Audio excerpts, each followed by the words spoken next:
You are tuned into the Shattered Podcast, Cellbound Edition, with your host, D. Elias. On this edition of Cellbound, I have with me Bill Willis. Thank you very much, Bill. Yes, ma'am. We'll start with your childhood, even though I know you said you had a very normal childhood. Yes, ma'am. I guess I'd say when I was growing up, I guess if anything my parents did, maybe they, I guess spoiled me rotten, I guess you'd say, because they got me anything I needed. And, Right.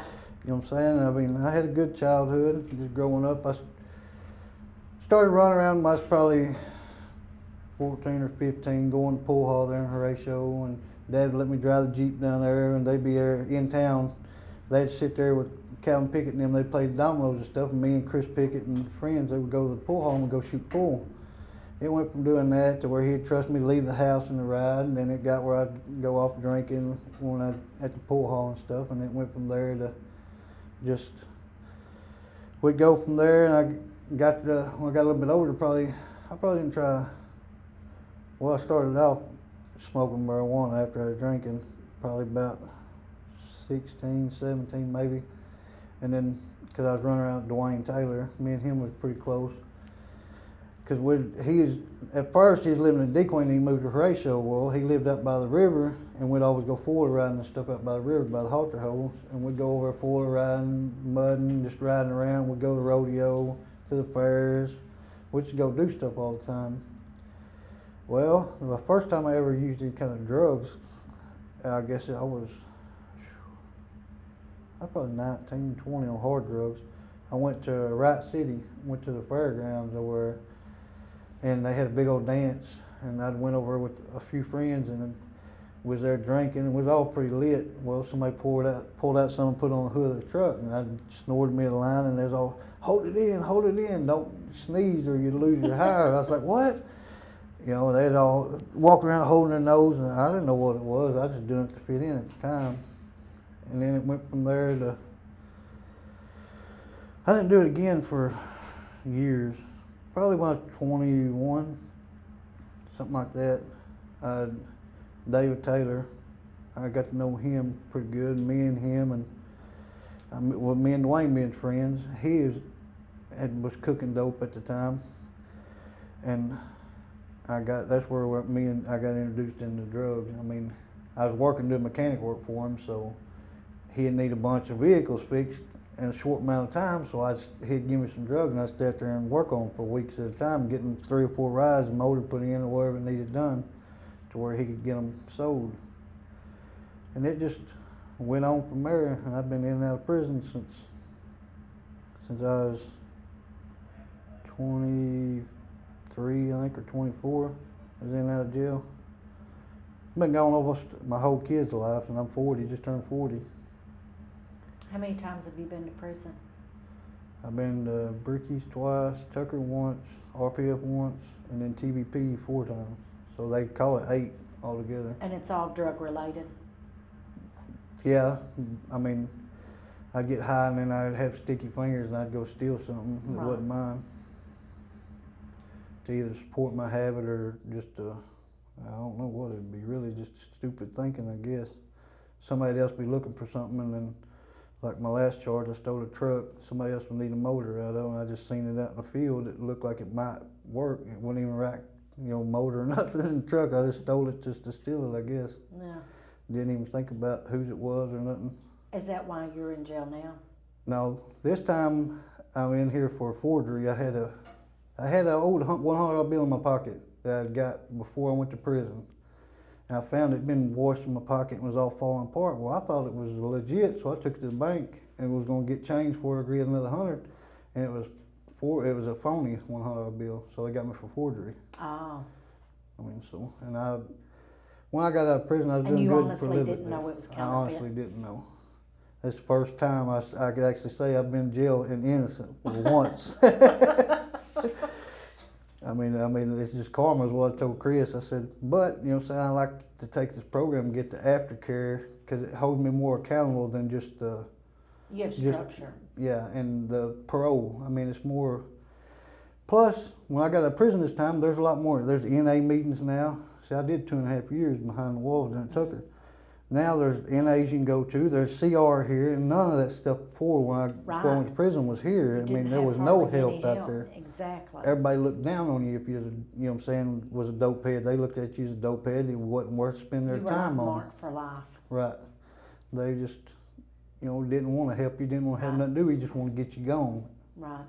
But now there's actually some help out there. And these classes they teach you here, it helps you out a lot, really. Right. So you are in RSAT?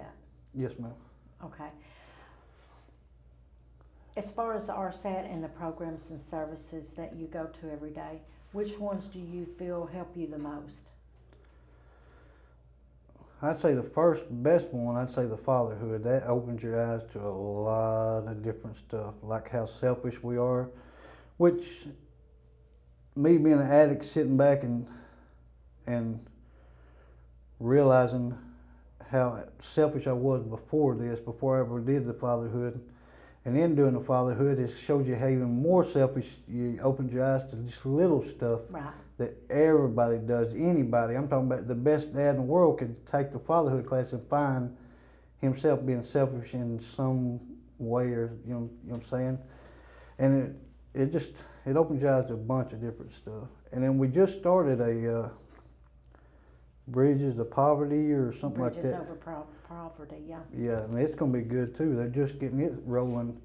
The Bridges over Poverty, and then they got another one he's brought in there too. It's they kind of weave together, and it's going to be a real good one to help the society around here get where they can, like we talk about. What it is like for us to think up something that would help like our kids or us, like starting another skating ring or something, you know, how you say it, to better give the kids something positive to do, not just to go out and do drugs and stuff, because they have nothing to do around here.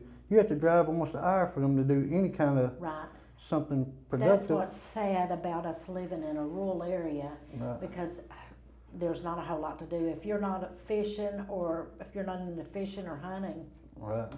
I mean, that's what we used to do anymore. If you ain't got the money to get on the lease, then there goes your hunting. You can go fishing, you know what I'm saying, but your hunting's limited now since they leased everything. If you're struggling to make it, then you really can't afford no $400 or $500 you know, a year lease to hunt somewhere. And we all know that sometimes when you find your own entertainment, like you did, it might not be the best choice. Right. Mine was more like, I guess you say I kind of did it to fit in.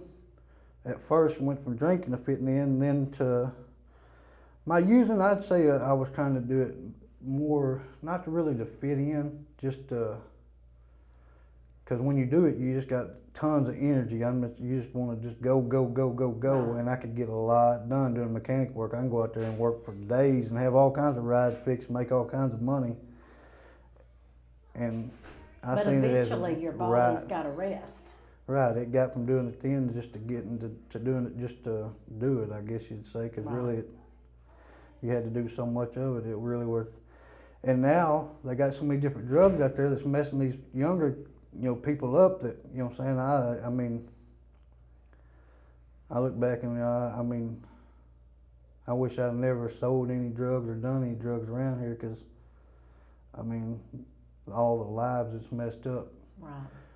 And it's so flooded for our kids nowadays that, you know what I'm saying, now I sit back and look at it, you'd never thought, I mean, me being an addict, I'd have never thought, I never did think at the time about my kids or nobody but myself. I was like, well, I'm not hurting nobody but myself, you know what I'm saying, I'm doing myself wrong. But in all actuality, I'm doing my parents, my kids. Exactly, it affects the my entire nephews family. that look up to me and everybody wrong. I mean, and it just, I think narcissism comes with drug use, because you just think all about me, you know, you don't think about your mom and your dad and your children, and that it does affect the entire family. Right, and I'm just grateful to still have them supporting me today, you know what I'm saying, because I mean,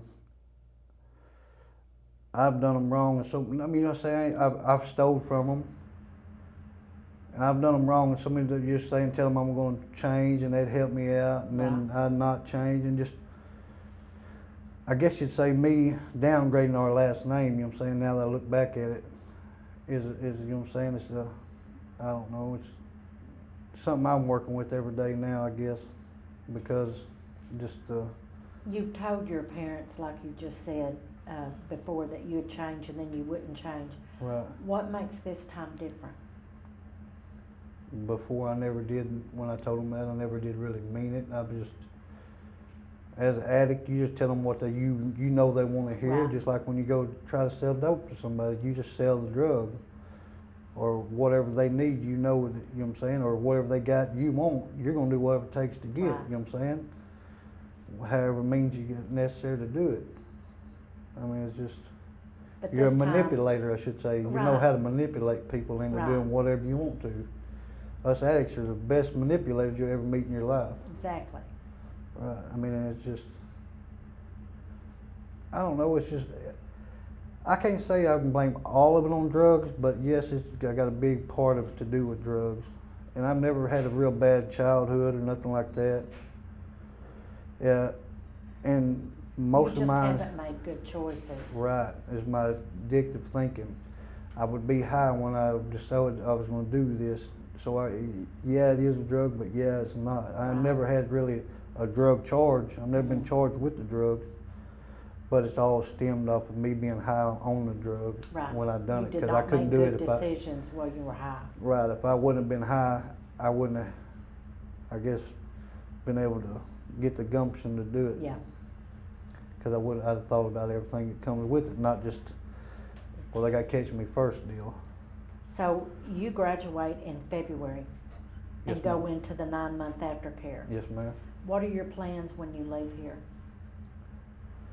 I want to go like down there to Texarkana to the airport and get on with them where I can come back in here and start trying to teach people a better way to live, to where it's a lot better to turn your life around than instead of waiting to 40 years old to open your eyes and see you're ruining your life. You know what I'm saying?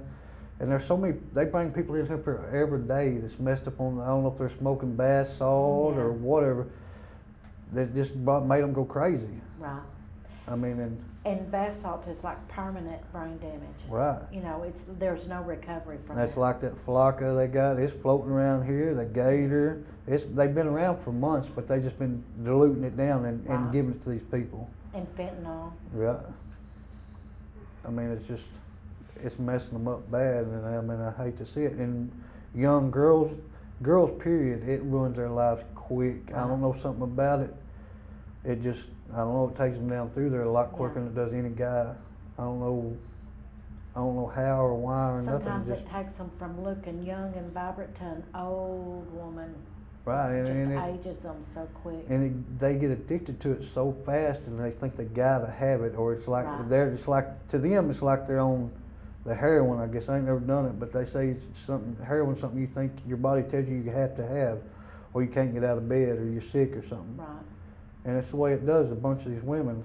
I mean, and I've been lucky so far, you know what I'm saying, about my daughter and my ex-wife and everybody, you know what I'm saying, not getting that way. They're straightening their life up since they seen me trying to turn my life around. They decided they're going to turn their lives around to the better. How old is your daughter? Fixed to turn 19. Okay. So if they're listening to this podcast, what would you like to say to them? That I love her and I'm proud of her for going to NAs and straightening her life up instead of living the life she's living when I was locked up. Because see, when I was locked up, I got out and she was using. And it's not her fault. To me, my addictive thinking come back, and I was like, well, if she's going to be using, I'm going to be the one giving her the dope, or she won't get none of this bad dope, because they know better than give me none of it, or they know what would take place. Right. So I kept her in the drugs until I got locked up. And I got to thinking, you know what I'm saying, I'm hurting her just as bad as they are, really, because I'm enabling her. Right. So when I got out, they ordered me out. Since I've been out, she's been 3 months clean. Since I've been out, she started going to NA. Her mom had done left me, my ex-wife Amanda. She went to FALC to stay clean. She was only 2 months clean. And we was having to try to clean up to help her clean up because she's young, and I know how it is to be young. And she, at the time, you know what I'm saying, she didn't see why she should clean up, I guess, because we was doing it all her whole life. Or I was. Her mom wasn't, but I was. But her mom did use it at times. Well, where's I going? I'll think of something here in a minute. I don't know what I We're was going to getting say. old, Bill. Yeah, I know it. Forgetful. Oh yeah. Well, when I got out, I had it where she couldn't get nothing nowhere. At first, she was mad at me. You know what I'm saying, my daughter Right. was, because when I was locked up, everybody knew me, had respect for me, would give them dope for free. They didn't have to do nothing to get it really. Well, I shut it all off. I told them, you know what I'm saying, if I catch you giving it to any of my family members again, that I was coming out to take your stuff or whatever it took to shut Right. you down, because I wasn't gonna have it. I'm done. I'm through with it. Well, at first she was mad, and then she got where she seen where I was coming from, that it was do nothing but hurt her. And now she's doing good, and she's thinking about coming work up here. She's trying to turn her life around and do right. That's And awesome. If she don't do that, she's going to college. She's gonna go up to college. Right. So when you get out in February, you and her can walk through sobriety together, Right. do the CR and the NAs. She's been going to NAs while I've been locked up in here. Right, She's been going to Horatio when they have it there, Horatio and the Dequan when she could get a chance. right. Yeah, I mean, she chose to do that. I at first, when I first took her, she didn't really care for it. And I took her to Texarkana after at the airport. And at first she was a little shy, and then she kicked right in, and she got to liking it. Now she likes it.